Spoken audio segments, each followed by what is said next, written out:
Chapter 13. Rescuing the Children. Sora woke early the next morning, long before the sun had risen on the world below them. Although he hated to admit it as he rose from his brilliantly flame-patterned sheets, he was nervous. He had realized a long time ago that he was always nervous when he knew there was a large battle was nearing. He still wasn't completely comfortable with putting his life on line, despite the large amount of time he had spent fighting and training. Today, however, he was far more anxious than usual. Maybe the fact that he had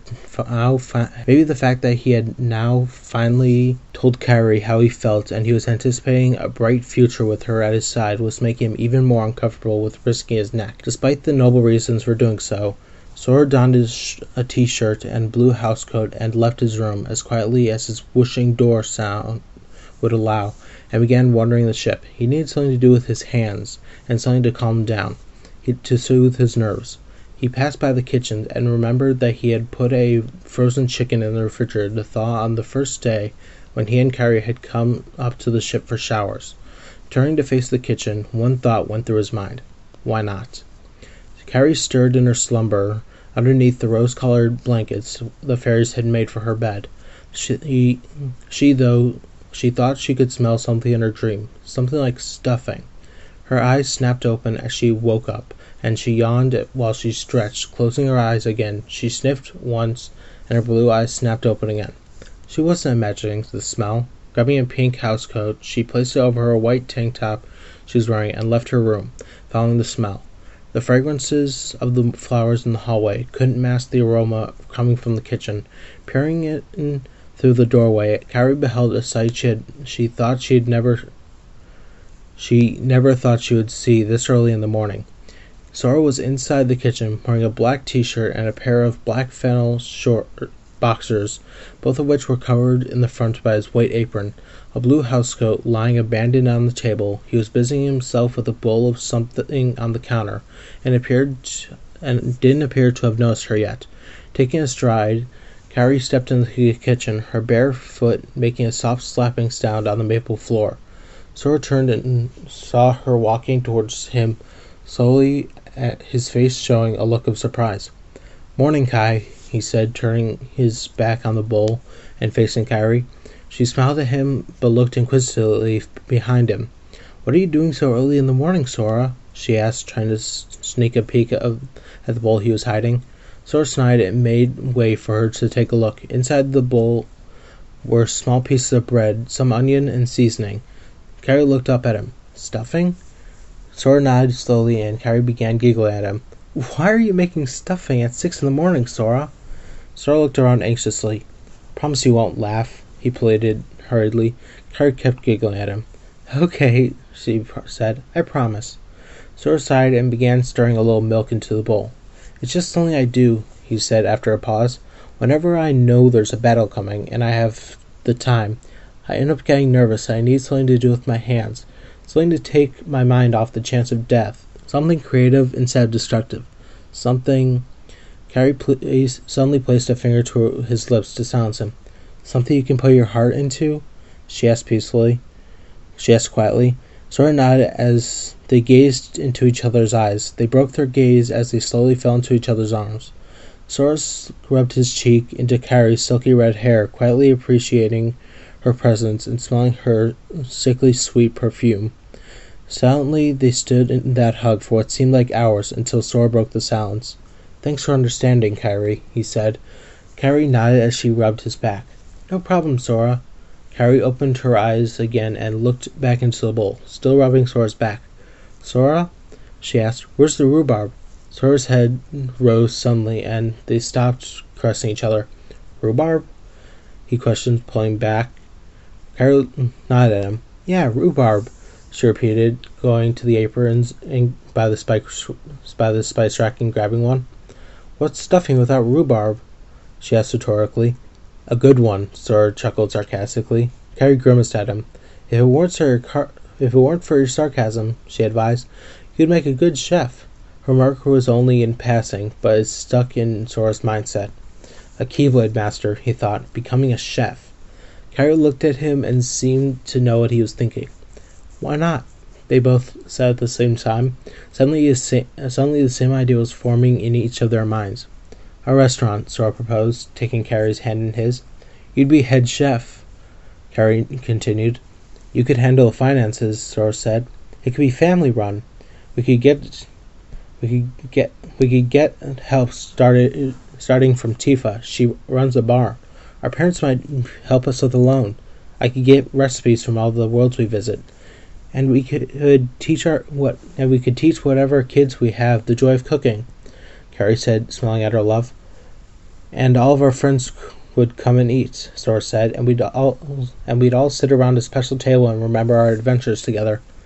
It would be perfect, they both said in unison, drawing close and kissing briefly before turning back to the stuffing. While Carrie worked on said stuffing, Sora fetched the bird from the fridge and placed it on a cutting board.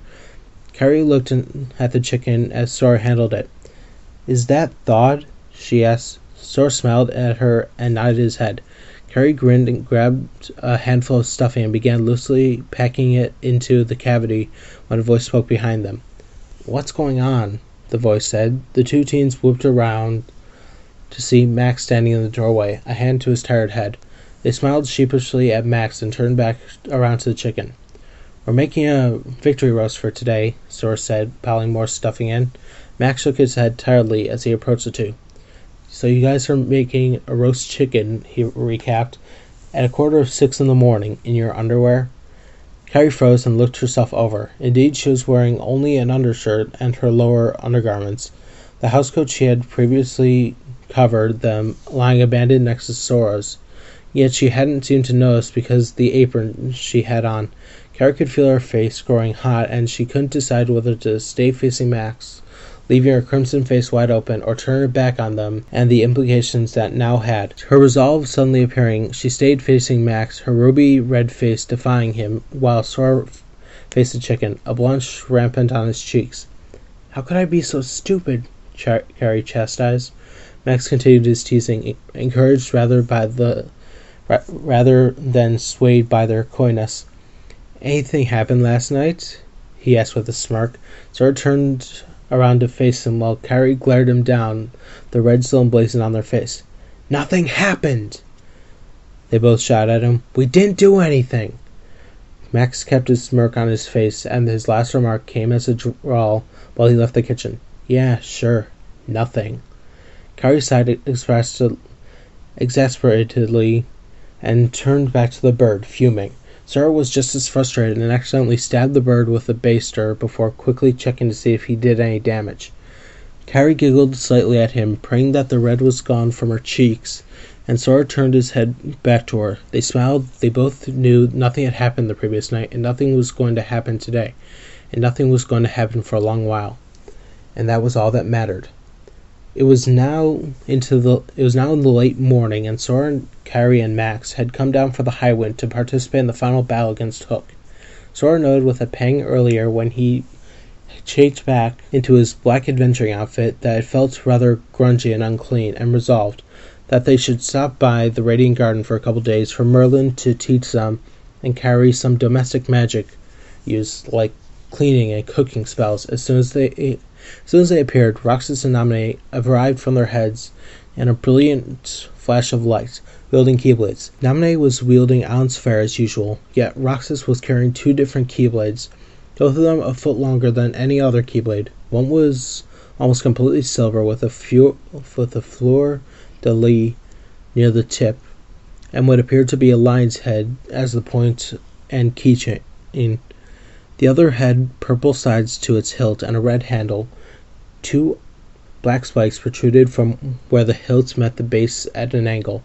The keyblade's blade itself truly looked like a key with small trapezoids instead of metal missing from its sides. Although the tip was slightly round, around the base of the blade were wrapped several bandages, and the keychain was of a wolf's head. Sora looked inquiringly at his nobody and folded his arms. Roxas, he asked, why are you wielding the sleeping lion in Fenrir? Roxas turned to him. Well, as you know, he explained, I normally wield the Oathkeeper and Oblivion. However, you and Carrie also wield the Oathkeeper and Oblivion. This way we don't get confused as to whose keyblade is whose. Naminé smiled at him and as Sora mulled it over. Nice explanation, she said. Suddenly Peter walked up to them wearing green with Rufio by his side. You guys ready? He asked. The 5 teenagers made expressions in the affirmative. Yep, Sora said, and everyone is stocked up on high potions. Rufio looked inquiringly at him. I thought you guys were good, he asked. We are, Carrie explained. The potions aren't for us. They are for the pirates we fight. Rufio became highly surprised. You're going to heal the pirates you fight? He asked incredulously. Max nodded. We only kill heartless and nobodies. He said, not living people. Rufio shook his head. Do what you want. Just don't be surprised if they attack you, even after you've healed them. Peter looked annoyed at Rufio. They won't attack them again, he said. They'll be grateful. Some of them are probably fathers and would rather not be fighting anyway. Which reminds me, I have a plan to save my kids. The company looked brightly at Peter. Great, Roxas exclaimed. What is it? Peter just smiled at them. You'll see, was all he said. The company and the Lost Boys had assembled in the town and hidden in one of the town's buildings that bordered Hook's ship. The Lost Boys were arrayed in armor made of coconut husks, bamboo shoots, and wooden slots, and most of them carried cutlasses, while a few held machinations of some sorts. Below them on the waterfront was some wooden vessel the boys had erected that would enable some of them to board Hook's ship. They were all waiting in silence for Peter's signal, and Sora felt himself grow nervous again. Carrie threw a glance at him while she gripped the Oathkeeper to see his anxious face. She loosened her grip on her Keyblade and wrapped an arm around her shoulder. Sora turned his head while he clasped a hand around on hers. No words needed to be said between them, as Carrie radiated all the comfort that Sora needed. A comforting silence passed between them, as the warriors all around waited with bated breath. Roxas was fingering the tip of the sleeping lion. Naminé was pacing, and Max was resting his back on the wall. Sora tore his eyes away from Kyrie and glanced at Hook's ship. That's a fair bit of water, he thought as he surveyed the distance. He then glanced at Roxas and Naminé. They don't have the ability to fly yet, he realized.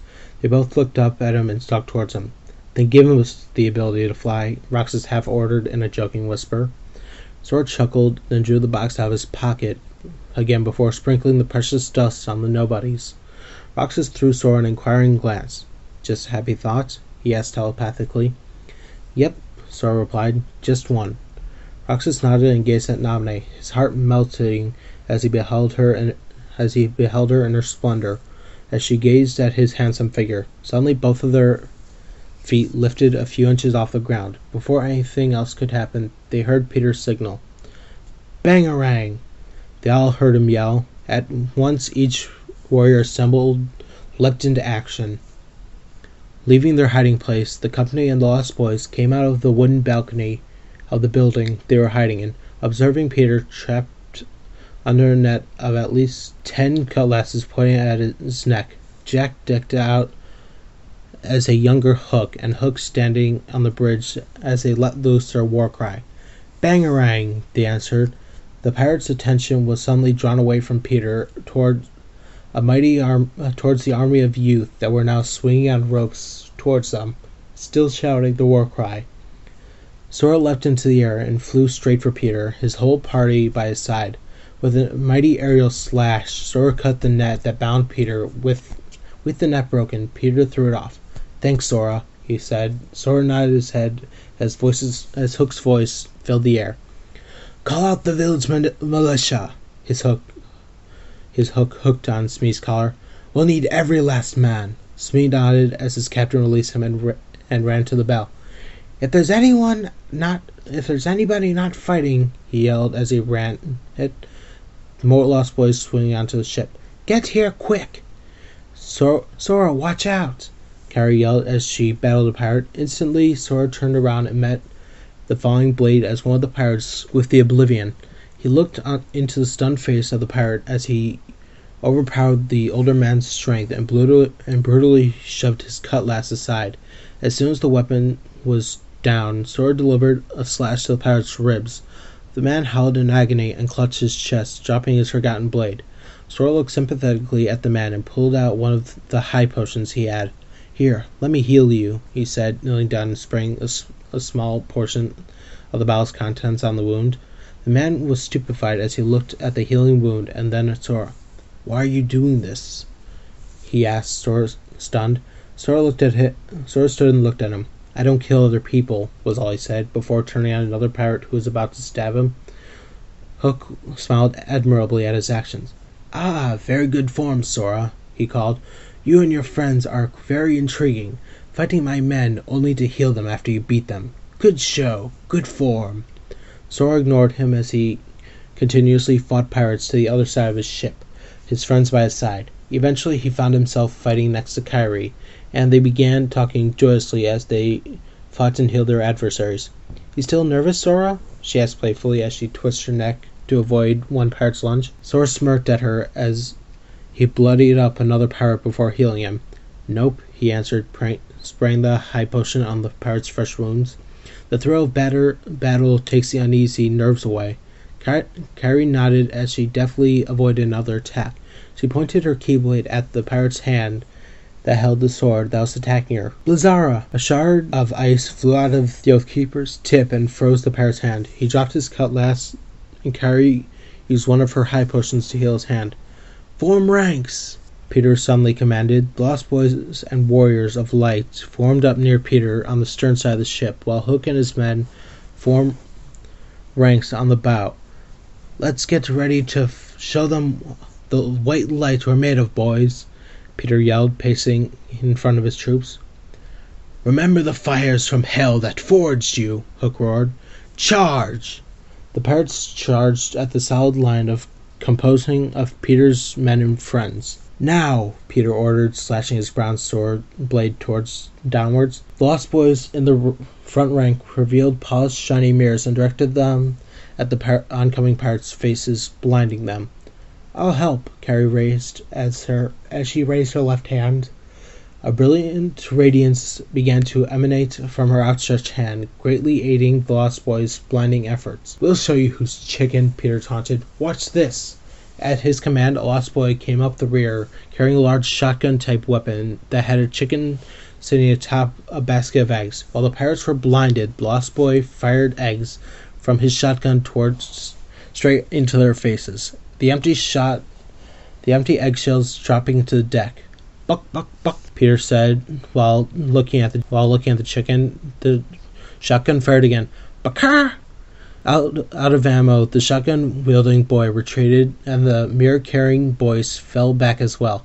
The pirates would have surged forward had they not been blinded by Kairi's light, still emanating from her palm, as beads of sweat formed on her brow as she struggled to keep it up.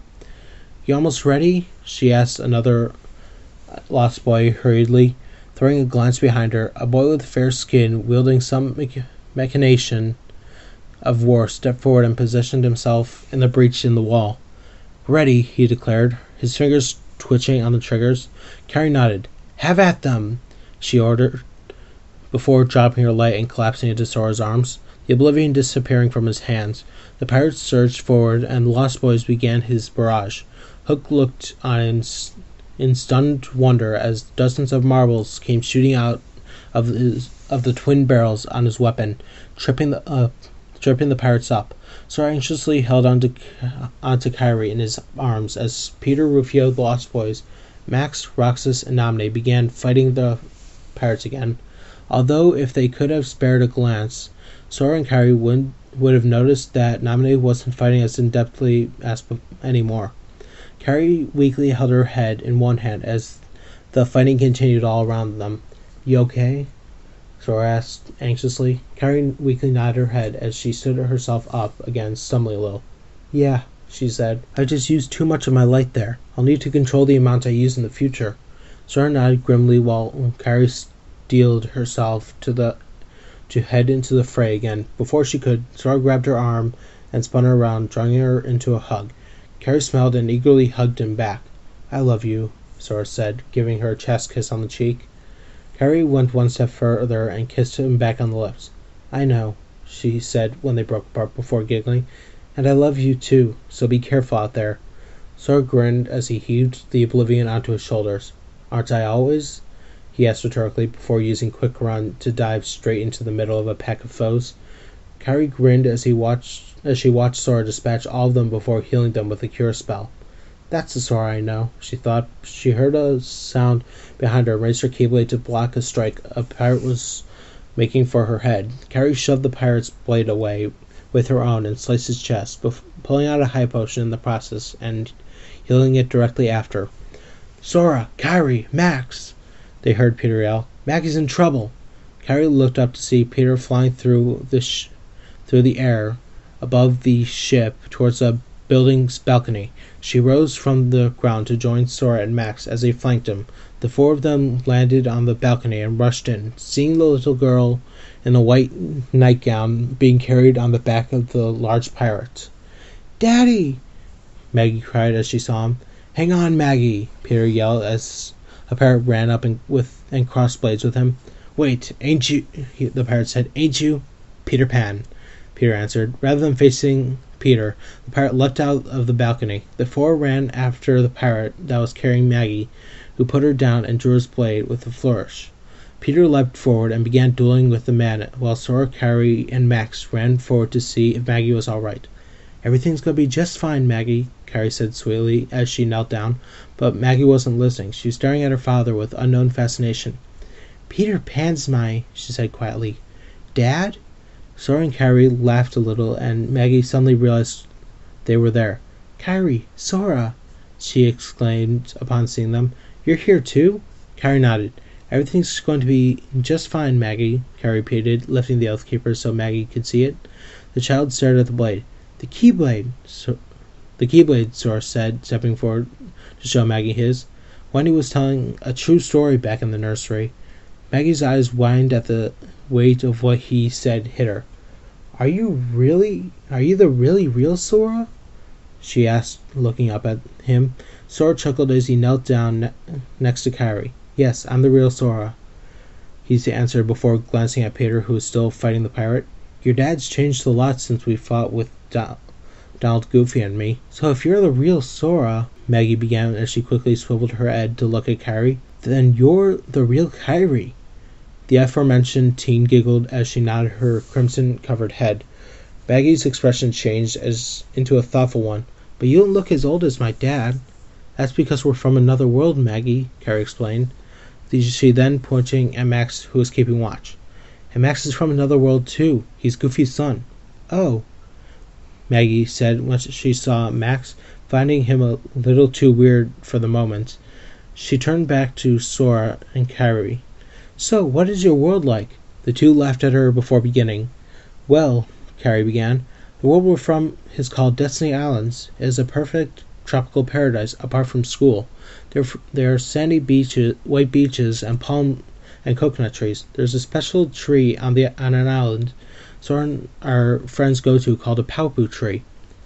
The fruits from the Paopu tree is said to be magical, Sora explained, the beginnings of tears starting to form on his and Kyrie's eyes.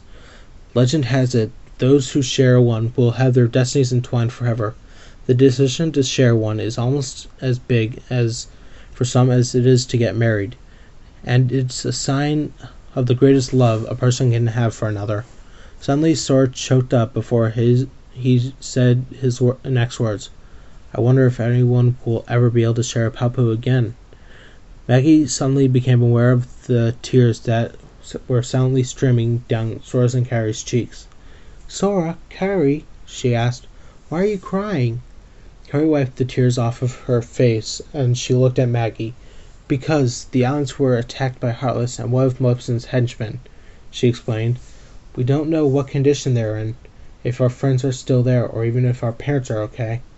And, Sora continued shakily, the one Maleficent sent is different from any foe we've fought before. Even her name fills my heart with despair. With her power, she could easily kill me or turn me into a Heartless if it weren't for Kyrie's light. Max shifted uneasily by the balcony. They're so close, he thought, to finding out Maleficent's plan. I could just tell them, but that'd be disobeying the last orders the King Mickey gave me just before we left. As he struggled whether to tell them or not, Peter shoved a large statue on top of the pirate he was fighting and rushed to Maggie. Maggie! He cried joyously, not noticing the somber expressions on the two teenagers who were now hugging each other for comfort at remembering their home. Daddy! Maggie exulted as she was lifted up into his arms. I'm not going to lose you again, Peter said softly to his daughter. Daddy, Hook still has Max, Maggie reminded. We still need to help him. Peter's face hardened. Well, let's get your brother back, Peter said before turning his head to see Sora and Kyrie still weeping silently and holding each other. I don't think you two are fit to fight anymore, he said, surveying them. The two looked up at him and nodded. Yeah, they breathed out. Peter smiled grimly. Max, he snapped, get them to help the Lost Boys make the pirates surrender and stay with them. I'll go get Jack. Max nodded at him and stepped towards Sora and Kyrie. Guys, he said, holding out his hands. They let their keyblades vanish and grabbed Max's hands, getting lifted back up to their feet. Together, the three lightly dropped down onto the street and helped gather up the surrounding pirates' weapons. Hey, Roxas asked as he and Naminé strode up to them. What's up? Carrie looked skeptically at them. As if you don't know, she asked. Naminé shrugged. We don't need to read your thoughts all the time, she said. We can miss things, you know. Sora and Kyrie looked almost relieved, as if they had some measure of privacy of their own thoughts. Yet the feeling was quickly squashed as they remembered what had made them so down in the first place. We were thinking about home, Sora said. He left his sentence there. No more needed to be said between the four of them. Suddenly Peter landed next to them all, carrying Jack on his shoulders. Thud, Ace, and a few other Lost Boys ran up to Peter, calling for a victory feast. Captain Hook was yelling at them from the upper deck. Come back here, Peter, and fight me, he ordered. Peter shouldered Maggie and began to walk away. You need a mother very, very badly, Maggie yelled. Hook ran down to the gangplank, stopping so that Smee could flip the stairs to the red carpet again. If you don't fight me now, Peter, I swear, wherever you go, wherever you are, there will always be daggers bearing notes signed James Hook following you, Hook yelled. They will be flung at the doors of your children's children. Peter stopped and put Maggie down. He turned around to face the man that had vexed him for most of his life. What do you want, old man? Peter asked. Hook pointed his hook at Peter. Just you. Peter drew his sword. You got me, James Hook, Peter said, flying up to Hook. Pan the Avenger is back. Hook smiled at him as Smee removed his red overcoat. And the Hook is waiting, Peter Pan. Hook drew his sword in a flash of smoke, and their blades met with a musical clang. No, I remember you were a lot bigger, Peter said. To a 10-year-old, I'm huge, Hook retorted, swinging his sword at Peter. Peter flipped backwards in the air and flew down into the town, Hook following. Peter whipped around as Hook slashed at him. Now you die, Peter, Hook taunted. To die would be a great adventure, Peter countered. Death is the only adventure you have left now, Hook spat before attacking again. The two mortal enemies began lunging, slashing, thrusting, and parrying constantly as Peter fell back, flaunting his sword and taunting Hook. They had arrived at a blacksmith's shop when Hook thrust Peter down next to the grindstone, metallic sparks flying from his hook's tip. You know, you're not really Peter Pan, you know, Hook said. This is all just a dream. When you wake up, you'll just be Peter Banning, a cold, selfish man who drinks too much, is obsessed with success, and runs and hides from his wife and children. Peter glanced at his friends and children. I believe in you, Maggie whispered. I believe in you, Ace repeated. I believe in you. Sora, Kyrie, Max, and the nobody said. You're the Pan, Thud said, and Jack nodded his head. You are Peter Pan, he said. Tink suddenly flew in front of Jack. I believe in you, she said, and Peter took strength from all the support he was gaining. Peter Pan. With a great shove, Peter threw James Hook off him and onto the ground, Hook's sword growing wide. Peter picked up the fallen blade and, after a moment's hesitation, held the hilt out to Hook. The captain took his sword in his right hand, and he sliced the hook on his left on Peter's arm. Peter withdrew his arm to observe the gash as Jack strode forward. Bad form, Hook, he yelled as Peter grabbed his shoulders, preventing him from going too far. And now we end this, Peter growled, viciously stringing together several slashes that Hook blocked. Together they fenced, Hook constantly retreating until they reached the town square.